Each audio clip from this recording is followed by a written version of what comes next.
What's going on, everyone? It's your boy Adi again here with the AU Show, your go-to for golden gems. Today, I got the pleasure to bring on a brother of mine, a very good friend. He's based in Atlanta. He's a seasoned tech professional. He's a prominent real estate investor, and above all else, he's a loving father. Everyone, welcome Jay Davis to the show. What's going on, boss? What's going on, everybody? Adi, it's always a pleasure, man. It's always a pleasure. You look sharp as usual, man. So let's make some magic, brother.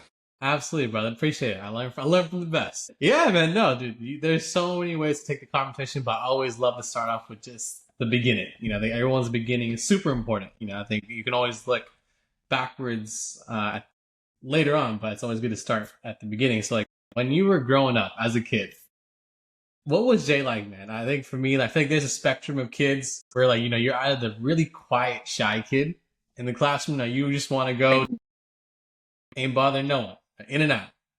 You got the one who's a comedian. But you also got the persona of the one who's like, the parents like, damn, I gotta go to the principal's office again. Not again this week, Yeah, Come on, catch a break. So I guess of those personas, man, were you like any of them? Were you all of them? Like, what was Jay like, at like 6? absolutely. I was all of them, bro. I think that can be everybody to an extent, right? Like I had the times where I was definitely in the principal's office. Mom and dad were called. I was very much an extrovert. I loved to be outside. Being inside was like torture for me. So outside playing sports in the woods, running around with my friends, that's what I love to do. And then, you have times when you want to be by yourself. You know what I'm saying? So, I think I definitely fell into all of those buckets at different times in my life. But Adi, I'm very much an extrovert, and that's home base for me. Absolutely. No, I had a pleasure to travel with Jay late last year to Paris. Yeah, we were on the scene. We saw the Olympics. If you know, you know. And my man was talking with everyone. You would think he lived in Paris. He was shopping up with the owners of the shop, other people. I'm like, dang, I'm trying to get like Jay. If I could be like Jay, I'm good in terms of socializing. So I feel you there. But no, man, I think even just for me, man, I totally relate to just being outside all the time. I think after school, man, like it was that sprint. You get your homework done. You're outside from like 5 p.m. to like 8 p.m. every night because you're just playing foursquare, wall ball, the whole nine of just different things and different after school activities. So yeah, that was a different era. Kids don't know about that. Say it again, bro. That was definitely a different era, man. So, sometimes I miss those days. So, Simpler times for sure. But yeah, man, I think growing up though, I'm curious. I think for us, there's always like a couple of profound memories or just things that stand out. From our childhood. I'm just curious for you, like when you thought about at let's say a younger age too, like what did everyone always asks, what do you want to be when you grow up? I mean, they ask us to this day now too, but like, what were some of those earlier just inspirations or things that you drew from? Like, oh, like maybe when I think about whenever I'm an adult, like I want to do this or I want to do that. Like, what was that?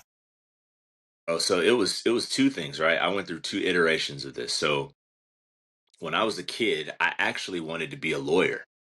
Okay, I I could. wanted to be a lawyer when I grew up, and then I actually started researching it, and then I kind of had to find out, like, well, as a lawyer, sometimes you got to defend people that you really don't feel like you don't really have, and maybe they're guilty, or maybe as a prosecutor, you may have to, prosecute somebody who you feel like isn't guilty. Right. So that weighed on me. So I was like, yeah, I can't do that because I have too much of a conscience. So I was like, nah, that'll keep me up at night. So then I was like, okay, well, I'm going to be an actor. I love acting. Like when I was a kid, I used to make up all kind of, think of your favorite TV show. I would make up whole seasons. I would run out with my friends. We would recreate stuff, be outside for hours. So, yeah, Like, what were definitely. the shows that you were? Who was the actors you were trying to emulate? Like, who was Jay? So back in the day, man, like when I was growing up, it was like Denzel Washington. He was a big one, right? Anything he was in, I would try to reenact. But it really didn't matter. Like I was a big kung fu guy, martial arts action guy, right? So it was really like Jackie Chan, Jet Li, like all those guys to be outside flipping around and doing all kind of stuff. And then I love doing voiceovers. So yeah, man. Name the character I was trying to do the voice, right? So you can go down the gamut. Looney Tunes, Tiny Toon Adventures, all them shows, Batman, all of them. So it was a good time. For sure. That okay, man. I got to see some retro or not. I got to see some of the archives because now you got me curious. Because I'm like, hey, you have the voice for sure, but I mean, we got to Appreciate see. that, bro. Absolutely, man. I think too. I'm just curious. Were there like specific folks you looked up? So obviously, like, you got the you were Denzel. You were like Jay the student during the day, and then Denzel the actor by night. But I guess whether it's maybe family friends, or and I'm just curious. What were the other things that you drew inspiration from in terms of like what you thought you could be when you grew up? Because I think that's super important. I think exposure is everything. Uh, Mm, throughout life, but obviously as a kid too. Like that's like your first real just opportunity to see like what the world is like, and you usually derive those from like parents or people you spend more time with. sure, sure. For me, it was a couple people, and it goes back to what you were saying before. Like, I think you can derive an influence and inspiration from multiple people, right? So definitely my grandma.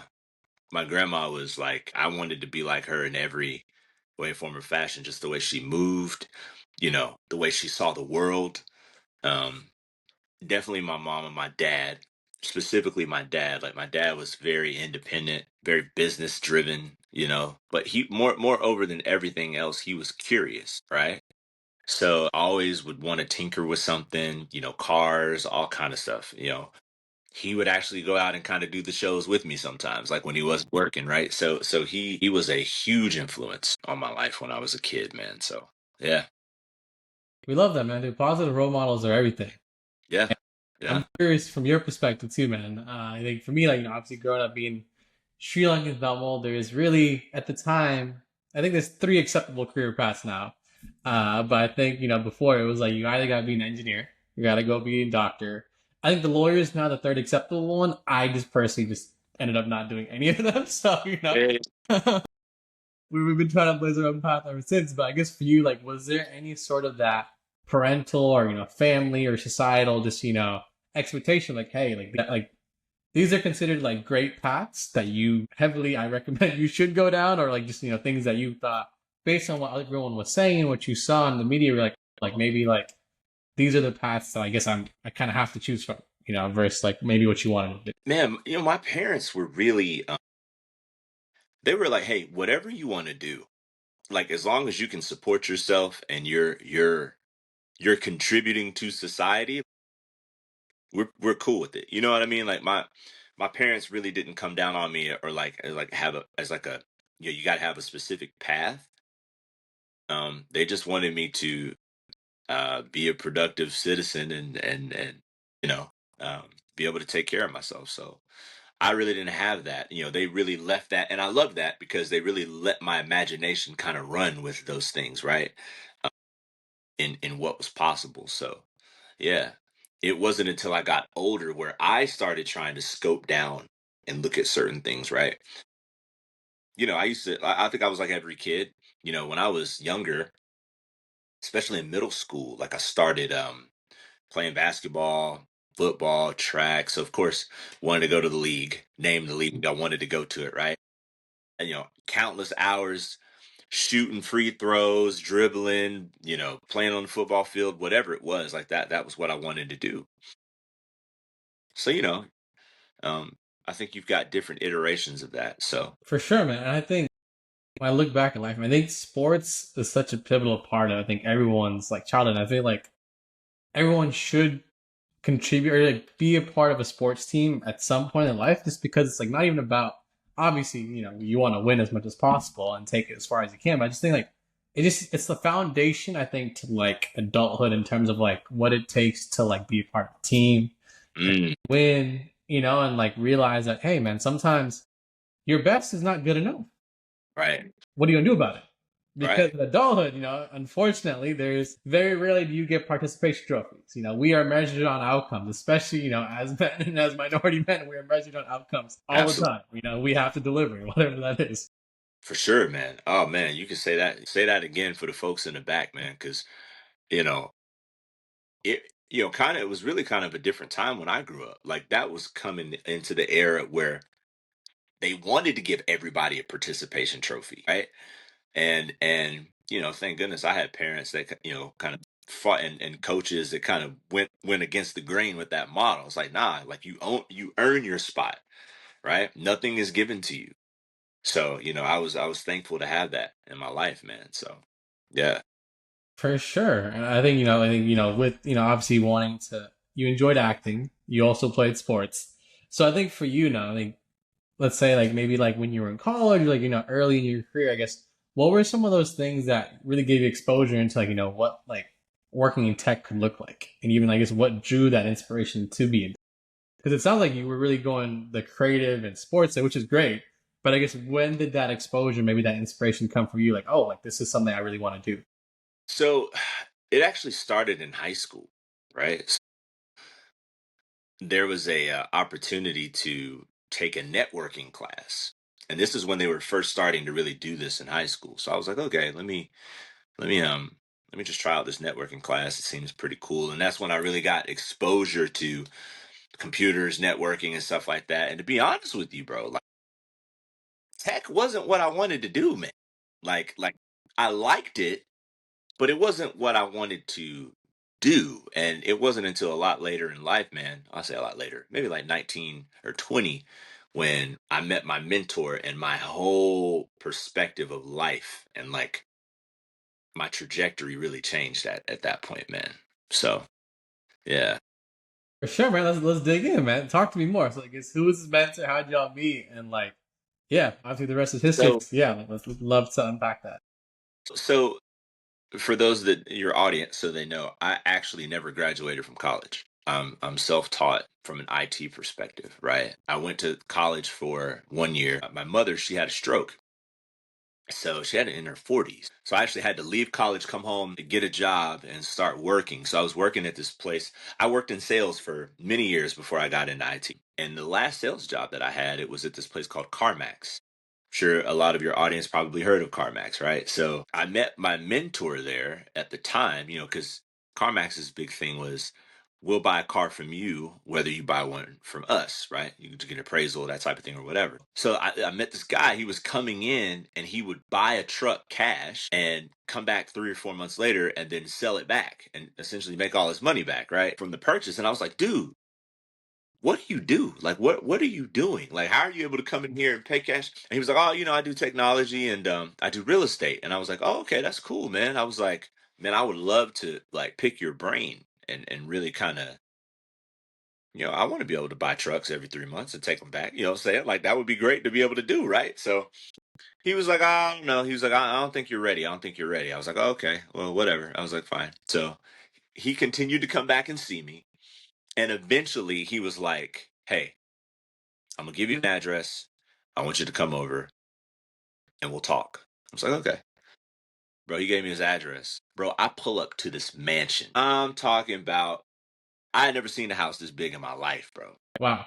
So I pull up and I'm like, okay. So then the gates open up, and I come in, I pull off to the side and I go to the front door. So I knock on the door. He opens the door. He's like, you can't come in the front door. Go around back. So I got to go down to the basement. He Right. made me walk around.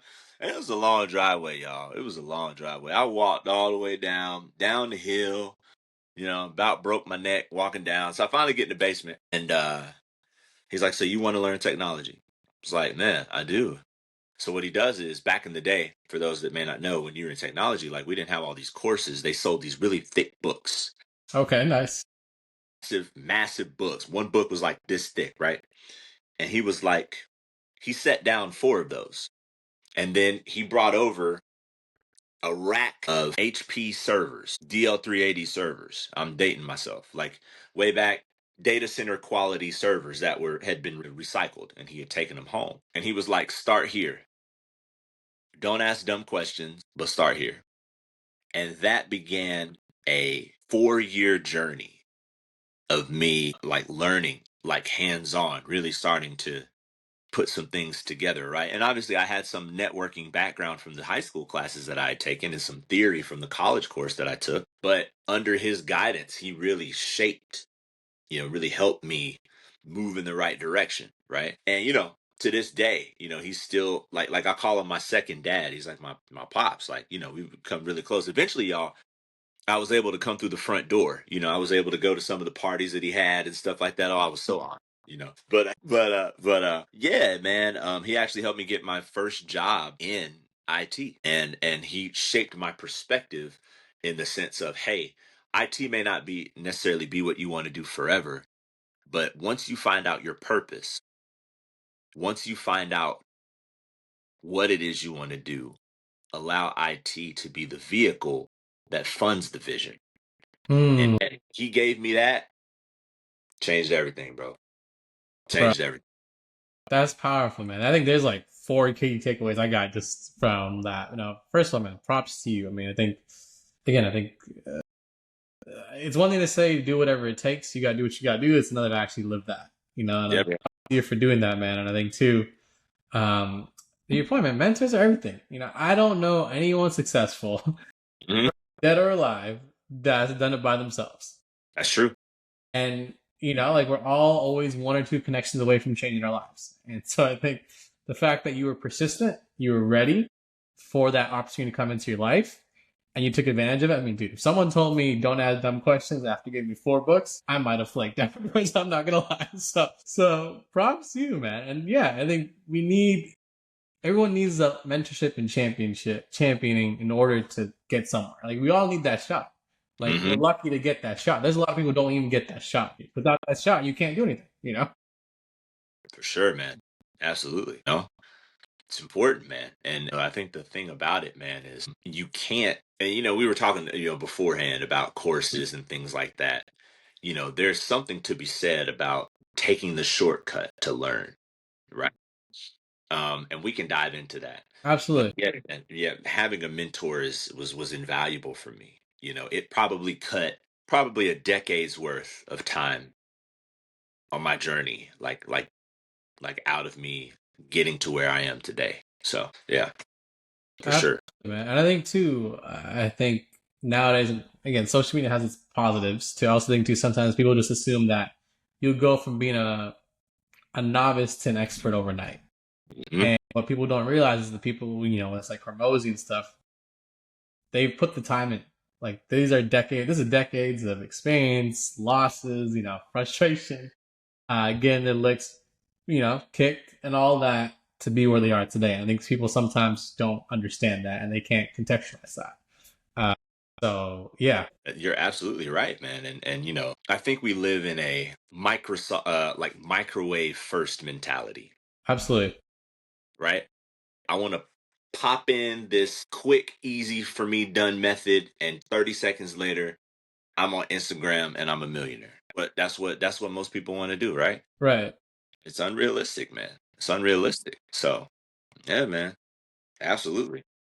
Yeah, for sure. And so no, back to your point, use IT to fund your vision. Like that's super powerful because I think sometimes and it's super easy, man, to get caught up in where you currently are as your final destination, and that's not never the case.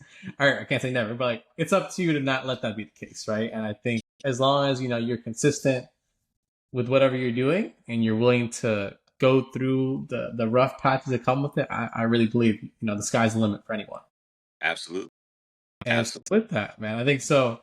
You start your first IT job. What was Mhm. that? Right? Because obviously, to me, I think when I think about when I first started my career, I think coming up in school, right? Mhm. There's a clear way to measure progress, right? And Yeah. for better or for worse, like if you're getting good grades, you're doing something right, right? Yeah. And Yeah. vice versa. And you get a lot of those feedback loops because of midterms, projects, and grades. And so when you go to work, right, the only real formal ways to measure progress, either hey, you either let go or you get promoted, like things happen, you get a new job, or there's very few clear ways to indicate that hey, I'm progressing, right? And so a lot of it's a mental thing and things like that. So I guess how did you navigate that? Because even for me, like going through college, like that was tough to adjust. How was that for you? For like my first job, you mean? Yeah, first, how are you, like how do I on the right track? So I think that coming up in the game where when I was in that first role, it was a help desk job or like a help desk engineering role, level one engineering role. And it was for the government. And how I got that job, like I said, my mentor helped me, but it was one of those helps like, hey, here's the here's the way to go about it. I'll put in a word for you. The rest is up to you, right? So, he got me the interview, but I had to go in there. So when we talk about progress, how was I able to translate what I had learned from my hands-on experience into an interview? So that was my first big test, right? Because now I'm interviewing with somebody other than him. Because doing mock interviews and stuff like that, Congratulations, Jay, you get the job. Okay, I've measured progress because I've gone from certification training, hands-on stuff, to like now I'm about to be in a real position, right? And I think in technology, you measure the easiest way to measure your whether you're on the right track or not is by taking advantage of what you're doing in the role. Hmm. And from a technology perspective, especially at that time, something called VMware was coming out. For those that may not know what VMware is, I was dealing with virtualization before it was cool. And it was one of those things where it's like, hey, put yourself in a position to touch everything, even when it's not necessarily in your particular role. You don't have to silo yourself, especially if there are people that are willing to allow you to learn. I was in infrastructure, so that's like Active Directory, Microsoft stuff. Exchange, for those that know what that is, it's a mail system from Microsoft. Like, that's what I was working in. But I worked with guys in the networking team that allowed me to come down into the data center and help them run wire and like run cable. You know, I could rack and stack SANs and NASs and things like that with folks. So working with the storage team with VMware, like all of these different things, I took advantage. So when that contract, because it was a contract job, I was contracted through a subcontractor. When that job was coming into an end, I was able to kind of take a step back and say, hey, Jay, what have we learned? And I'm able to bolster my resume, not with fluff, but with stuff that I actually did. You know what I mean? Right. And if you're able to do that, if you're able to sit back at your job now, or if you're thinking about leaving, and say, what have I learned? And you've got a nice little list, that means you've maximized the position, right? And that's how you measure growth. Moreover than a promotion or anything like that. Because to be honest with you, most companies these days, the loyalty for employees is gone, Right. right? Everybody's trying to do more with less, especially in the times with AI and things of that nature that we live in now. So you're only as good as the skills that you have. And to be able to sit back and really check in with yourself to say, hey, where am I now? That's important. So So many gems. Appreciate you, man. Yeah, I think to your point of like a lot of times we get too far. So I'm like, like, hey, we're here right now. Let's take advantage of what we could do here. And I yeah, think, obviously managing, your current day to day, but also too, I think to your point, you have to have some time to be strategic and intentional with your time, right? It goes back to your vision. Like, where do I want to go? Okay, like what can I do here on top of what I'm doing now that gets me closer to my goal? And then figure out how can I work with, management and leadership to find a win-win solution, right? It's like, hey, I want to learn more about this. I see a problem here. I would love to, on top of what I'm doing, maybe find time to do this. Like, to where yeah, it's like you've de-risked the risk for them, where it's like you're not stopping what you're supposed to do, but you're also trying to add more value and you're getting the skills. So it's really a win-win, because even if you don't get that promotion, Jay or Adi, whoever the individual is, you now have more skills that you can go and demand something better. absolutely, absolutely. And in this industry, you're, man, in IT, if you're staying current, the world is really the world is yours, honestly. Like, you can literally pick where you want to go. Even in times like this, if your skills are up to date, you're not hurting in the job market from a technology perspective. If your skills are current, you know? Absolutely, man. I also wanted to get your thoughts on. I think there's this great debate that always happens, and I think it's prominent in tech now too. The generalist versus specialist approach. I think, like, to your point with skills, right? Like, for some folks, they've just maybe gone through their career so far, like they've just done a lot of different things at a lot of different places. Whereas other people are like, hey, I've done these three things and I'm really damn good at it. I've done Yeah. this for X number of years. Yeah. So, if you were to talk to, let's say, 21 or 22-year-old Jay, or, folks who are coming into this workforce during the AI boom where, companies are trying to do more versus less, more with less, how do you feel you would position yourself or recommend folks to position themselves, to thrive? It's not about surviving. We want to thrive, right? Um, in our careers. Man, that's such a great question. I think that the tide is shifting back now, but there has to be balance Right. both these days. Right. When I was coming up, it was definitely the it was definitely the expert. Things favored having an expertise, right? Maybe your expertise was Microsoft infrastructure or Linux or whatever, whatever on-premises infrastructure you had at the time. Maybe it was storage, maybe it was networking, whatever it was, you had something, right? Right. As we've moved into this cloud-centric type of environment that we're in now, the industry favors the person that is agile, the person that Mm, has breadth, right? So you don't necessarily need to go have like deep understanding in one of those technologies. As right. long as you know it enough, right? You can make the way. I'll give you a perfect example. When I was coming up, man, you were the man if you knew how to subnet, if you knew how to do, you know, uh, uh, cider notation, you know, if you knew how to run commands on a router or switch, like if you were the networking guru if you could do Right. things like that, right? Now in the cloud, it's just a couple button clicks. Yep. Everything's done for you. All you got to do is click buttons and know how to spell subnet mask, and you're good, right? Yeah. So as we move into AI now, though, I think that we're kind of coming back to a need to understand AI at a deeper level.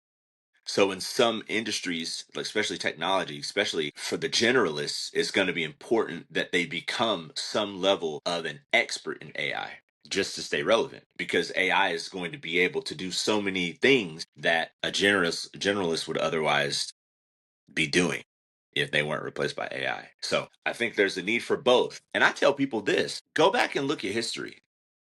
Like as a cloud architect today, or even even better than that, a security person, a person in security, right? Person that does with intrusion detection systems, things like that. The worst thing a security person can do for themselves is not understand the technology that they're protecting. Right. So many people get caught up in, oh, the big name, whatever product I'm using to do the scans or the logs or the pen tests, but you don't know the first thing about a computer. You don't know the first thing about Windows. You don't know the first thing about networking. So you understand that, a computer is a computer, but you don't know the ins and outs of Windows. The more you understand about what you're protecting, the better security person you are. Does that make sense? So that requires a breadth of information, not just a specialty. I love that, man. I think to your point with AI, it's GPT, Claude, Perplexity, Gemini, or Copilot. I think those are the main five. There's probably five that I haven't listed by the time this goes out. It gets the ball rolling. To your point, you have to be able to crawl, that crawl, walk, run, and now Hmm. that really applies here. You still have to understand the fundamentals. Like AI is really great. It can definitely save you time, but you don't. It's like goes back to that vision, right? It's like a GPS. Like if I can't really give GPT an effective prompt, the results are not going to be effective, and I'm back to square one. And you have to know a thing or two in order to prompt it effectively. Exactly. Exactly. It's true, man. You know? So, For sure. And I know, I mean, obviously you've been in tech, you've been crushing it, and we love to see it. I think what you talked about earlier, so with your dad being really business minded, I think it's great to see how you've now, and you talked about how you use IT to fund your vision, how you've been able to parlay that in parallel in the real estate space. So I would love to learn, how have you, I guess, when did you feel like you were able to kind of navigate, being thriving in tech, but also starting, your own business? And two, what has that journey been like for you so far? oh man. So it's been interesting, I'll say. Like I bought my first house when I was 20 years old. Like before I was in IT, I bought my first house, and it was in a time where people were like, they were giving out loans to like everybody, right? But I just felt like, I was in a place in my life where I needed my own space, right? Right. And a space other than the apartment that I had been in, right? So bought my first house there, and um, really started to study long-term investing, right? Which is what the core of my business is, buying and holding properties, right? Really starting to think about 10 years down the line, what does that look like? Right. Right. Right. And putting a plan together to get me there. Right. So and utilizing, well, at the time I didn't know it was going to be IT, but once I got into IT, that became easier because now I've got the money to help me fund the vision. You know what I'm saying? So, it definitely made it easier for me to start to make that transition, right? Because I don't want to do IT for the rest of my life. I don't. I mean, the dream scenario for me is that I've done enough with my investments, right? Right. Sit back, and if I want to do something in IT, I can consult. I can go, and I can go, like, if I need to, scratch that itch, I can go do it. But it's on my time, right? Not because I have to, right? That's the overall goal. So that's what's led to me branching off into real estate. I love that, brother. I think too, again, it goes back to again, there's a lot of narratives that get pushed in this day and age where it's like you can't be a boss if you have a job. There's all this dumb Yeah, yeah, yeah. that's Silliness. pushed. Yeah, it's And I silly. think it goes back to you work with what you have, right? And it's like, dude, there's absolutely nothing wrong with, keeping the lights on, while also planning for your next play. For And sure. I think it's dope that you do it because I think a lot of people sometimes they really, unfortunately, have these limiting beliefs like just because I work in tech or I work in finance, like I can't do something else. And it's like, no, like, like that's just because you do something for a living doesn't mean that's all you are, right? Like, and you Yeah, could do a lot more. And I think you really live by that. I appreciate that, man. And it's more so, man, in my opinion, it's really, yeah, I love what you said about like limiting beliefs, and honestly, maybe we're going off on a tangent. I kind of blame the school system. I think that school, especially when I'm coming up, school trains you to be an employee. You're School, good. yeah, yeah, yeah. School trains you to be an employee, right? It does. They don't really train you to be an entrepreneur. They don't really train you to have an investment of your own, right? Or Right. investments. So I think that it's really important that we change that narrative from an educational perspective. And it starts at home, right? But if you don't have it at home, you've got to seek that education. So, Absolutely, man. I think too, it's like to your point. I think we're just in a time, and I think now, if you look at it, it's like skills is what's going to keep people afloat, right? mhm.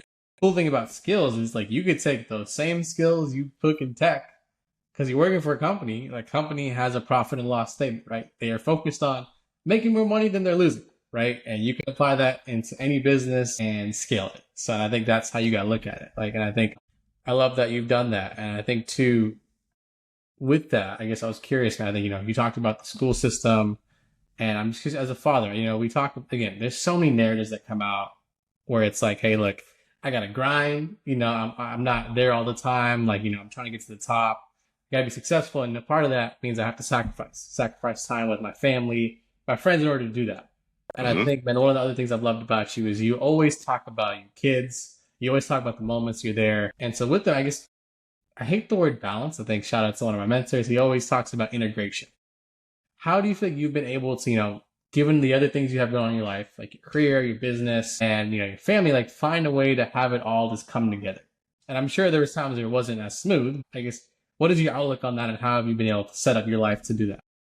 Man, purpose is key because it's one of those things where it's like you can have the great career, you can have the education, you can have these things, but what are you doing it for? And my kids are who I do it for. Do I do it for me? Yes, of course, right? Because I get some gratification out of what I do.